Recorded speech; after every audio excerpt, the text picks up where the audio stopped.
Observe. Yung ano niya, lagi Laging yung masakit. Laging masakit. may stick. Kailan nagsimula? Mga ilang approximate, ilang araw, ilang buwan, ilang taon? As yun pa to. Last year, Oo. pinamamassage nyo na rin talaga. Pinapamassage lagi tao. Hindi pa rin mawala. Pag minamassage ka sa akin, sobrang sakit. Pag minamassage ka, lalo sumasakit. Sobrang sakit. Pag hinihilot lang siya, sakit. Tapos parang kung laging may stick. Okay, sige. Straight ka lang, upo ka naman. Yan. Tanggalin muna natin ito, ha? Anong sa tingin mo pinagmulan? Anong sa tingin mo pinagmulan? Bakit ka nagkaganto? Ano naaalala mong ginawa mo noon? Hindi ka naman nadulas, wala kang ganyan. May binuhat kang mabigat na mabigat. Ano naaalala mo noon? Di ba nadulas sa kanila? May dulas ka? Hindi kaya napatukod siya. Hindi ko lang siya. Tapos yung Sabi sa divisory na yun. natin Ikaw lang makakaalala niyo kung nadulas ka, pero nadulas ka noon sa CR. Gumala siya naman, aksidente kasi kanina. Na-accidente ka palit? Oo, kailangan yung sabihin yun. Madulas. Kailan kaya Slide na-distress? lang naman. Slide lang naman. Walang na-fracture? Wala. Okay, good. Kasi kailangan nyo sabihin sa akin kasi ito, cracking, full stretch. Siyempre, mas maganda yung hindi rin kayo mapapahamak. Kasi pag napahamak ko kayo, malamang ipapahamak nyo rin ako. Pero ano lang yun, mild lang ha, wala ano. Kas lang, siko lang. Siko lang. Dito. Hindi tuwama itong ulo mo. Hindi. Okay, good.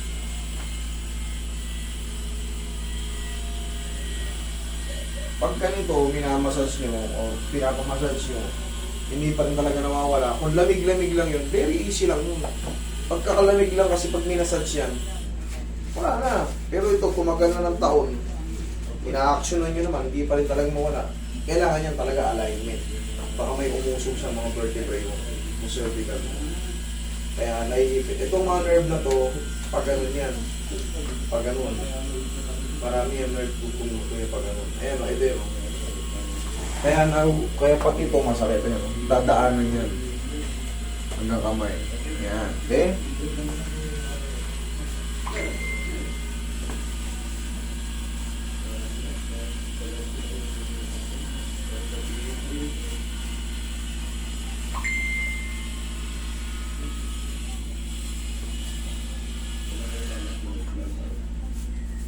Relax na.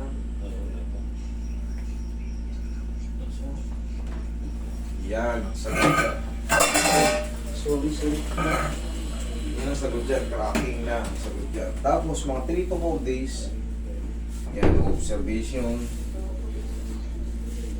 Wala na yan. Tapa ka. Pag hindi na umubra yung massage, kailangan na adjustment. Para mabago yung posisyon, para mawala na yung mga impeachment dyan. Yan.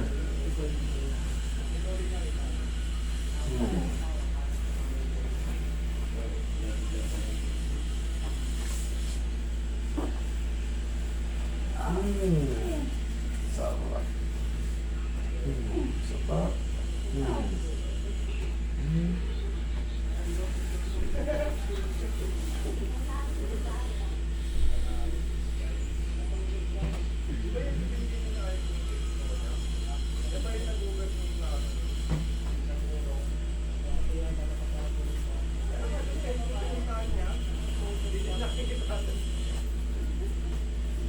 Oron, massage mo po si mama.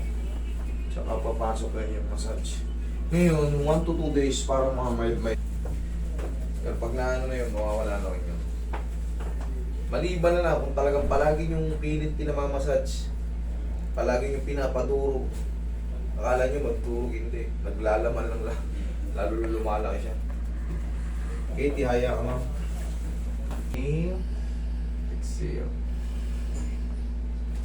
Yung sarap mo. Diyan ka lang ako kang tatayo ah. Tanong mo yun. Ayan, 1 to 2 days nga normal lang yung para kung magkakaroon ng mga, siyempre iba na yung pakiramdam mo eh. Pero 3 to 4 days pataas, yan na, good na yan. Ma-observe mo, wala na yung mga ano. Tsaka sa pagtulog minsan, baka yung unan mo dala-dalawa tapos mataas.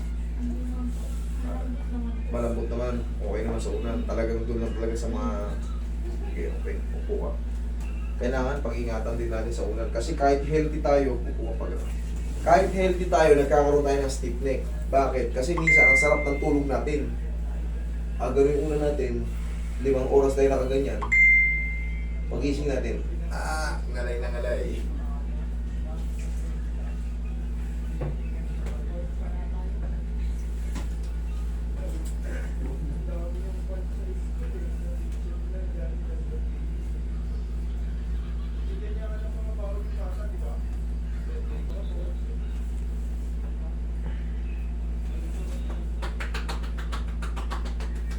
Lingon ka ron.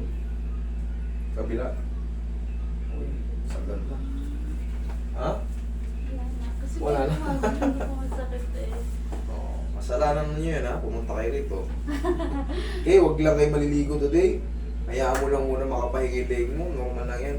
Sabi ko, 1 to 2 days pag magkakaroon ka ng mga muscle pain reaction, normal lang yan. Pero 3 to 4 days. Ngayon pa lang ginawa na dire-diretso yan. Okay? Pero hindi mo pa siyang ano.